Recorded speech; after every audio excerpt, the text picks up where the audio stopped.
Maintaining your electric stove is essential for longevity and cleanliness. Here's a quick cleaning guide using items from your pantry.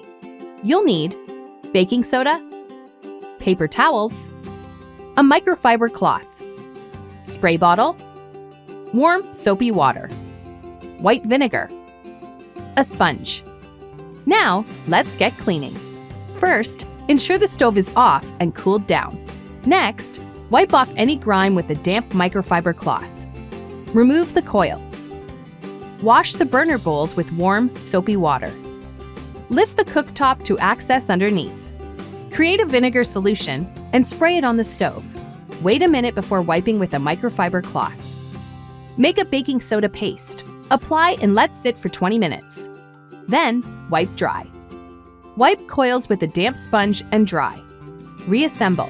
Place the dry bowls and coils back in position. For a hassle-free experience, hire a professional cleaner through Thumbtack. Download the app to compare pros and get quotes today.